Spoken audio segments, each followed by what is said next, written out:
There are no lanes out here, no lines to follow, no walls to push off. It's just you, the distance, and the doubt. Open water doesn't care about who you are. It tests how far you'll go. Every stroke is a question. Can you keep going? Will you hold your pace? Do you have anything left? This isn't just about racing. It's about enduring, about finding clarity when everything around you is chaos. Because the greatest victories don't come from beating someone else. They come from beating the voice that tells you to stop.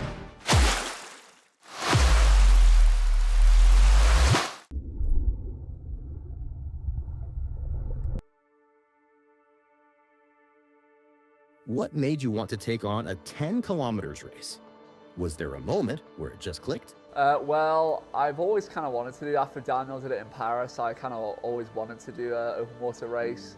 And I think when the distance gets longer, normally I get better. So it's kind of, maybe I was like thinking, oh, I've got to do it at some point.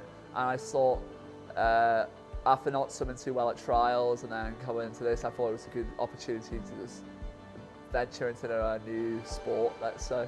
What are you most nervous about going into this first 10 camp? And what are you most excited for? Most nervous is probably the start. Hopefully I don't get hit in the face or like a busted eye or something like that. And then the most exciting part is I just can't wait for the last part of the race and me sprinting to the win.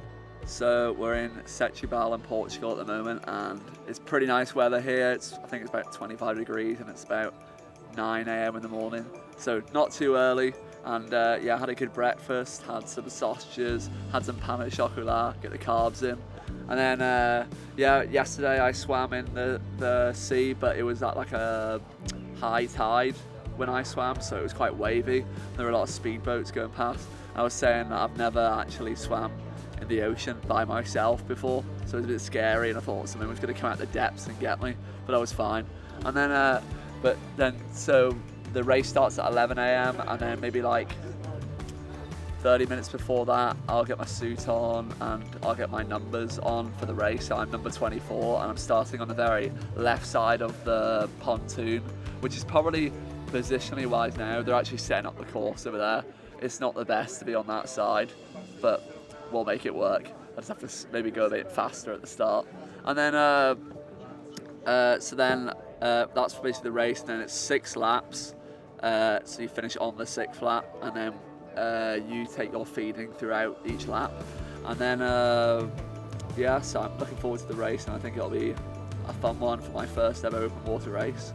Does being out in open water make you feel more connected to the sport in a different way? I don't know if I would say that, because I feel like being out in open water is a bit quite scary, especially if you can't see the bottom. But more connected, I guess. You'll just get a different feel of it's a different body of water. So you'll kind of get a different feel of a different type of water. It'll probably be a lot colder, and I'll probably learn a lot tactically from doing an open water race, and then hopefully translate it into a pool race. So there's a current in this race. That's probably why a lot of people say it's quite a hard race.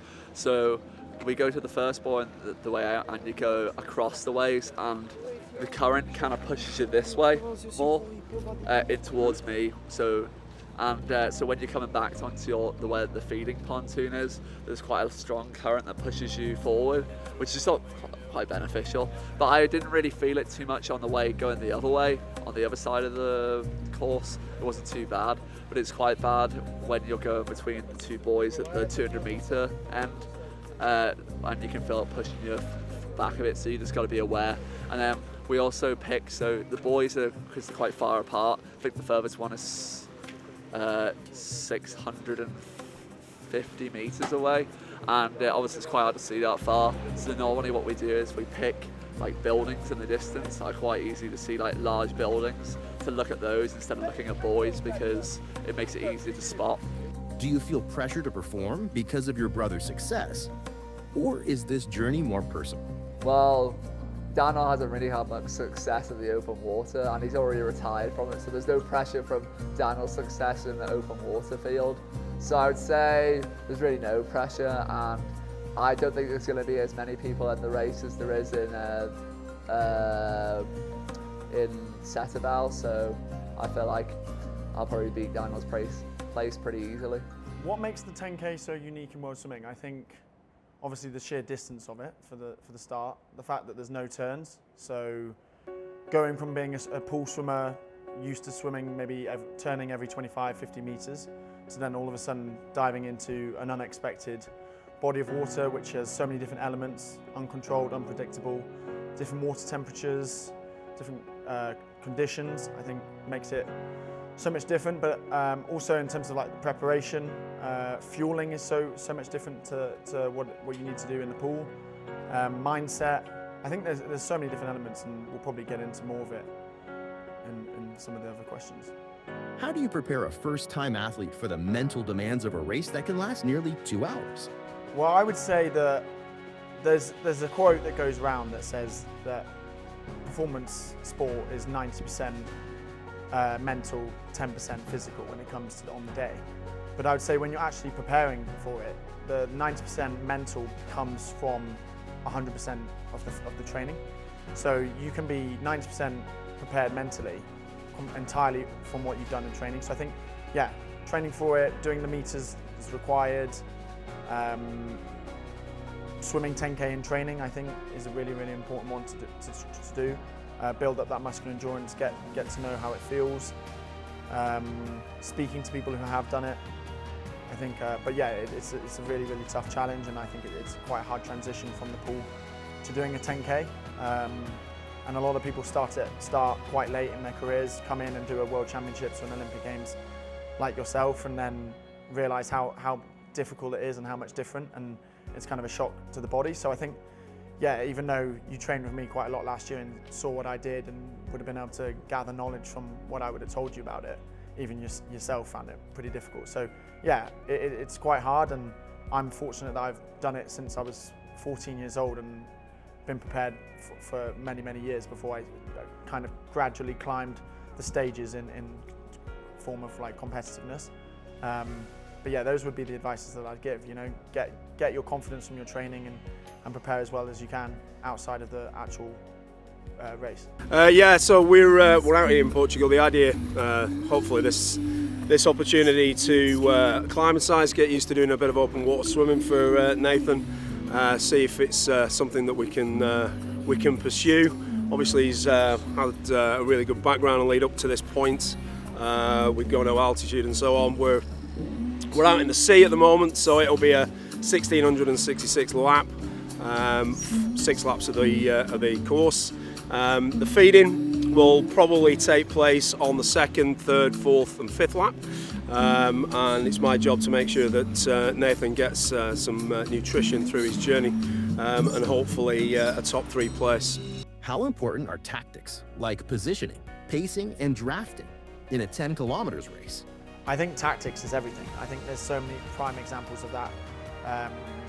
You know, Ferry Vertman, Thomas Lertz, Peter Stoichev, all really world famous open water swimmers. Not, you know, Ferry Vertman notoriously like quite quick on a 200 freestyle, 400 freestyle, but not quick in terms of on a 1500 on the world stage compared to someone like yourself, Florian Wellbrook, Gregory Paltineri. And they're able to win races, and you know, Ferry Vertman is one of the greatest of all time in open water, so is Thomas Lertz. Win races just through sheer tactics, sighting, adapting to the different variables. I think, you know, one of the director of aquatics GB marathon swimming, Nathan Hilton, always says is like one of the main things in open water swimming that you have to be prepared for is the ability to adapt to everything changing. Like, for example, European Championships 2 years ago in Rome.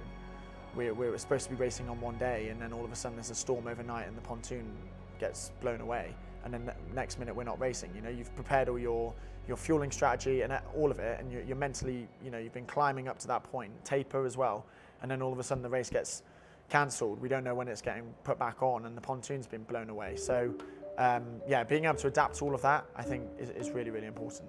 What does it take, mentally and physically, for someone to not just survive a 10 kilometers, but race it well?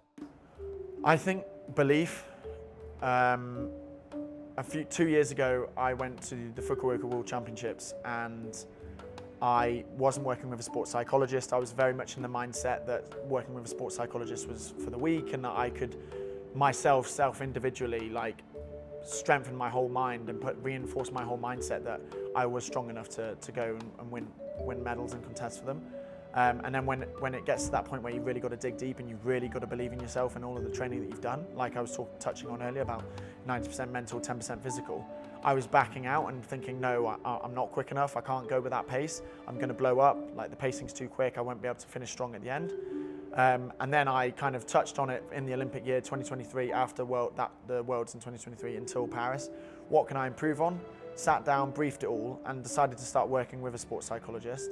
And I think that made such a huge difference.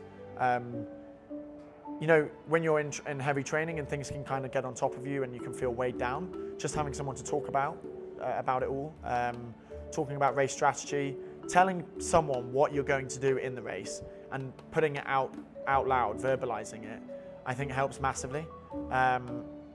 So yeah, I'd say like the ability to truly believe in yourself and back yourself all the way, but also have that competitive edge where you're not going to take no for an answer. You're going to go all the way to the end and you're going to take the pain. I think that is 10K open water swimming.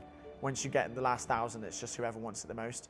Obviously, the 10% physical element comes in where you've got to have a good leg kick, you've got to have the speed. But at the top level, you know, once you're at the very end of the race and there's 10 guys contesting it out, you've all got similar physical capabilities. And it's just whoever wants it more and whoever wants to get their hand on that finishing platform first. What advice would you give to a swimmer tackling their first 10 kilometers, standing on the start line?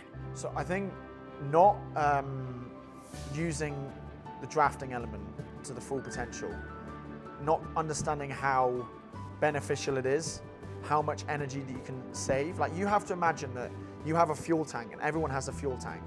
And if someone is better than you at averaging a pace per 100 meters, you've got to be even better than them at conserving energy. And unless you can just be complacent if you're completely the fastest person in the whole field through sheer average pace per 100, then you need to be really mindful of what you're expending energy on. And so I think drafting is one of those things that you can really make a difference. Sitting tight, being able to swim in close proximity with other swimmers, not being afraid of the physical elements, being alert at all times, because at any point you can get an elbow to the ribs, an elbow to the face, an elbow to the nose, an eye. You know, like I had it in Tokyo 2020 where I got my eye elbowed and, you know, experienced firsthand the upset of having to, you know, be injured and get out of a race. So you've got to be alert at all times and kind of benefiting off that drafting element. I would say also panicking, thinking that it's entirely off speed, that you can maneuver entirely off speed, and then when it doesn't go your way and you can't climb different waves within the peloton or the pack of the group, that you're just not good enough and then stressing out. I think that's another thing. Sighting, you know, sighting's really important. Lifting your head up every 6 strokes. You know, Nathan won't have ever done that every 6 strokes. In 10,000 meters, let's say he's going to take 8,000 strokes, which is probably the average. He's going to be lifting his head 2,000 times. So that's something that he's got to prepare for, and being as efficient as possible, following people's feet, making sure that when packs split and one person at the front and another person takes 2 different trajectories, choosing, knowing the field, who's the strongest swimmer, who's at the front, who do you trust more to make take the right sighting line.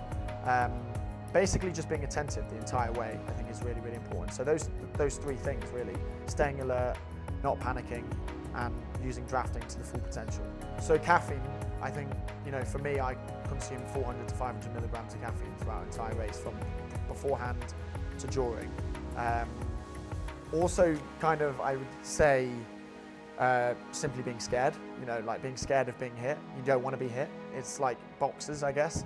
They never fall asleep, they don't lose concentration. I mean, if they do, they get hit, and I think that's probably pretty similar in open water. You don't want to take an elbow anywhere. So yeah, there's all of these different elements. Make sure that you're completely attentive at all times, especially the use of caffeine. I think training as well, when you're doing key sets, making sure that you're thinking about these things. Getting out, I'm quite fortunate that in Loughborough I'm able to go practice with British Triathlon and kind of swim with 30 plus swimmers and try it all out and practice all those different things. Well, I'd say to Nathan, start quick, not too quick. Start the first 400 in a decent pace, settle down, ease the legs off, start using that drafting, sit tight. Don't worry if people start going in front. Those people are going to drop out. Quite often happens where you get a lot of juniors coming into a race and they frantically think that it's really important to be up at the front of the race because they think that the group is going to split or there's going to be a break. That never really happens, very rarely.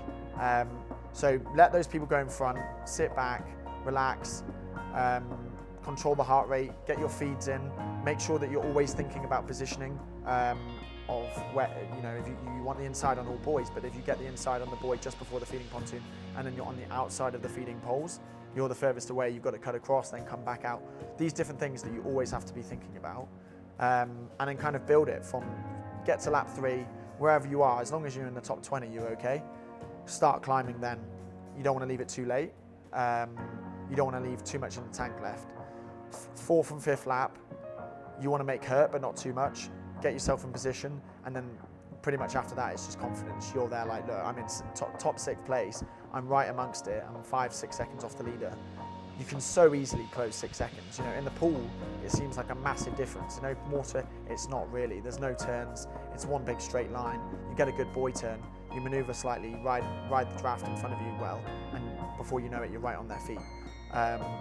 So I'd say, yeah, for Nathan, that those things are really important, and that's kind of the briefing that I'd give him. And with the number 24 from Ireland, Nathan Wiffen.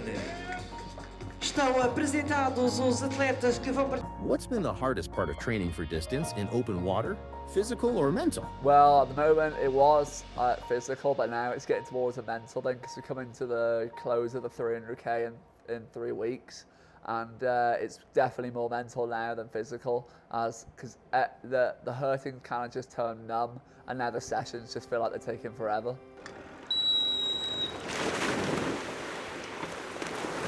How do you stay motivated when the distances get long and the progress feels slow? Well, this morning we had some help from one of the British swimming coaches, which was quite funny, motivating us, but mostly it's just because we're training in a big group of people doing 100k, so it makes it a lot easier to do the 100ks and do the long meters when you've got people around you.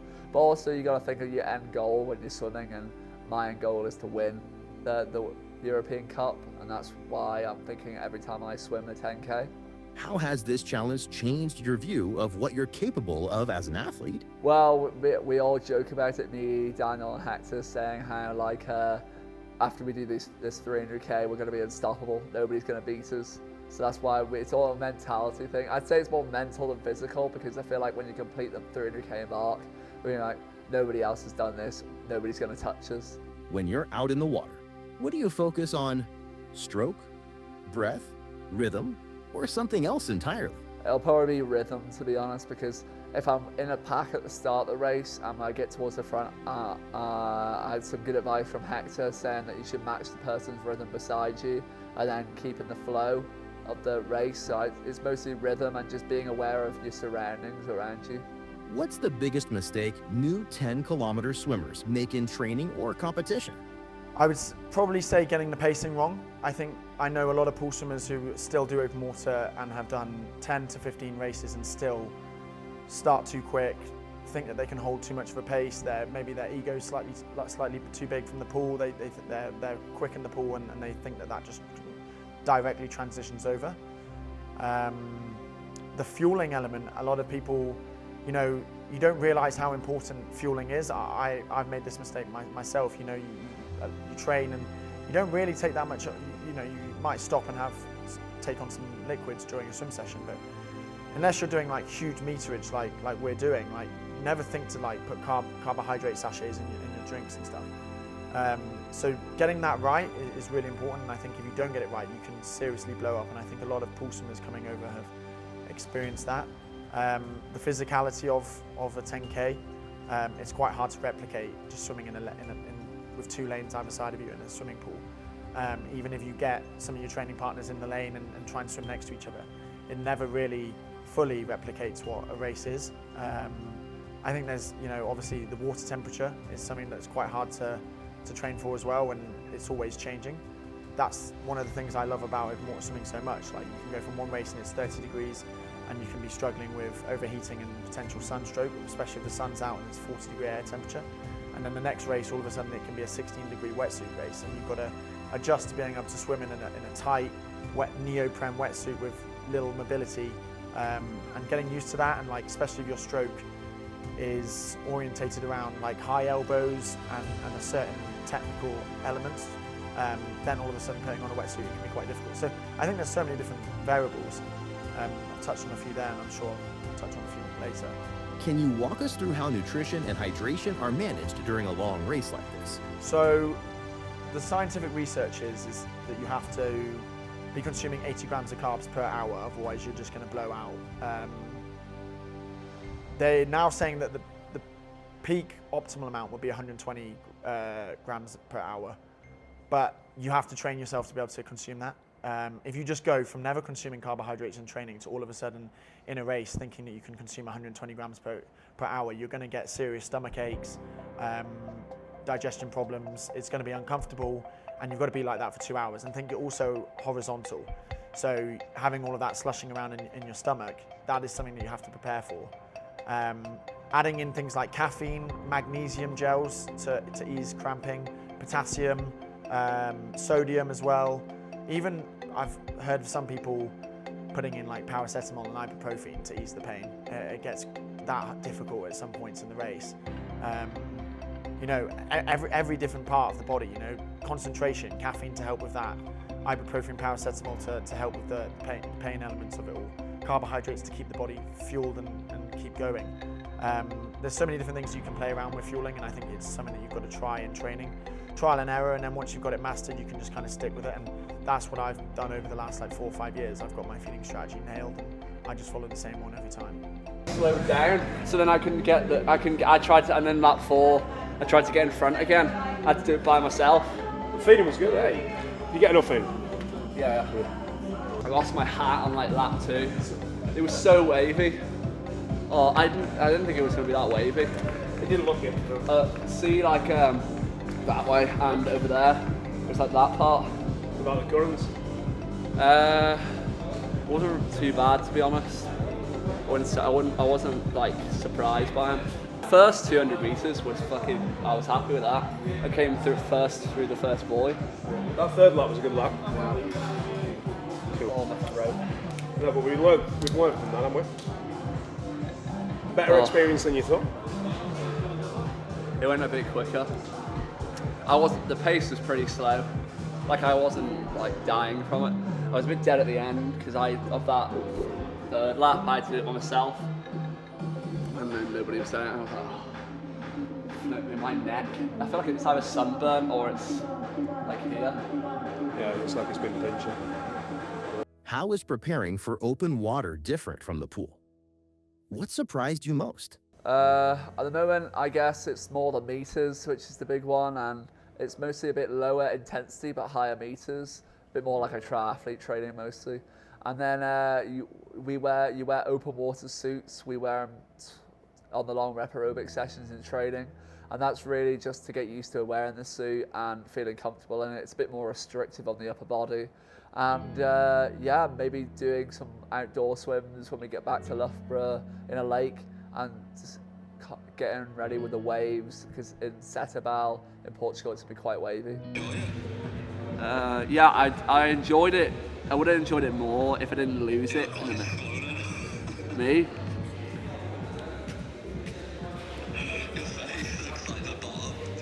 Oh, I thought I lost the tooth. I'm not even gonna lie, I got kicked in the face. I actually felt one of my teeth move back. Like, I think it is, isn't it? It's like fucking really sore. And then, but yeah, I do it again, but I'm just fucking leading it from the start. If I do it again, I'm not sitting back. I just do what Florian does.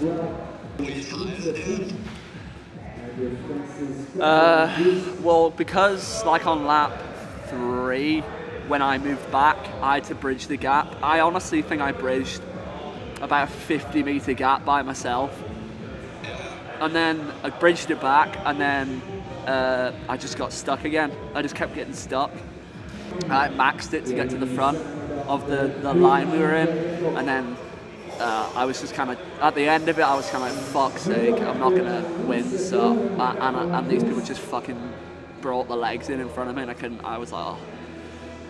I fucking smoked everybody in that first. What do you hope this race proves to yourself or to others? I think it'll prove to me and to others that Ireland will be good at open water, and that to myself, it'll prove that I can just pick something up and compete at a high level in it. After this 10 kilometers, how do you see your future in swimming?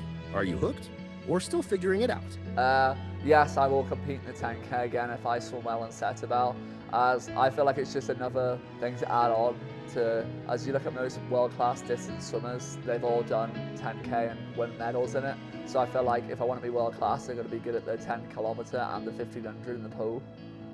Where do you see the future of open water swimming going in terms of visibility and participation? So a few years ago, my answer would have been different. I would have said that it would have just stayed the same. It would have been a small sport.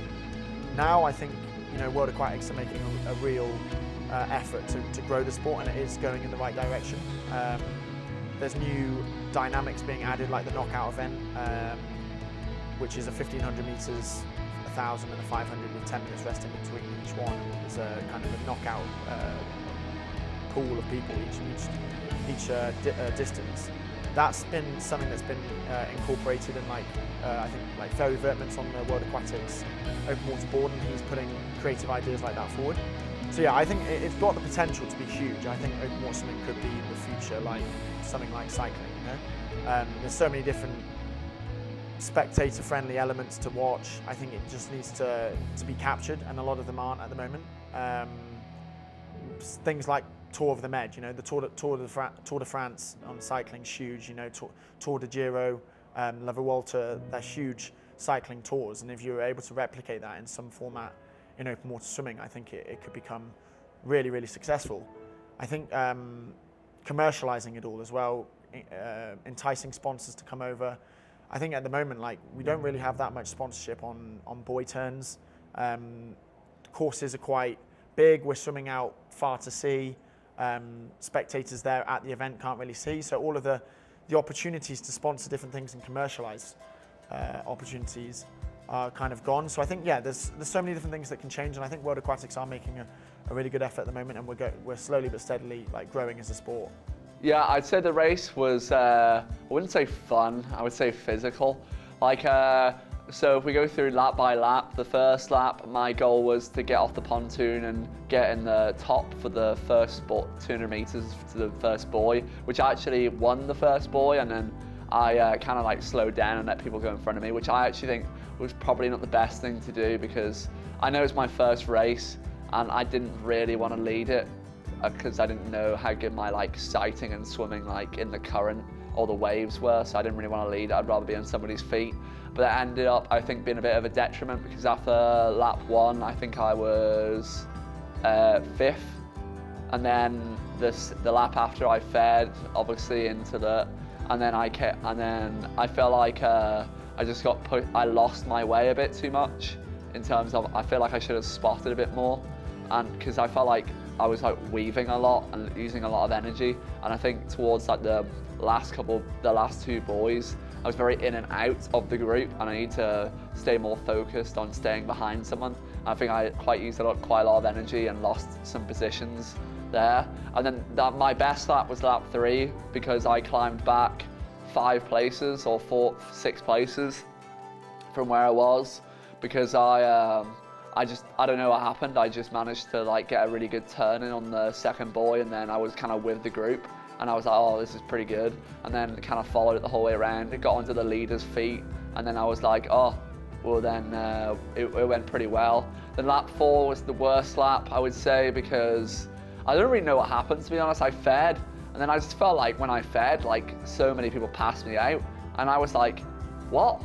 When I was swimming, and then I got to like past the second buoy, and I looked up, and I was like, how are the group in front of me I was just with got like 30 meters on me? And I was like, oh my God. So then I had to get around these people, and then this is where it got real physical, because I don't know what it was. We'll call it the bullies of the group, the larger people in the open water, were just in a line, like of 3 people, and they just wouldn't move. And I tried to go around them. One of them just literally leant over and elbowed me in the face when I was swimming. And I was like, what?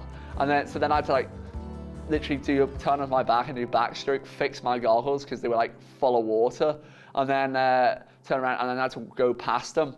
On this 4 flap, I literally had to bridge the gap by myself.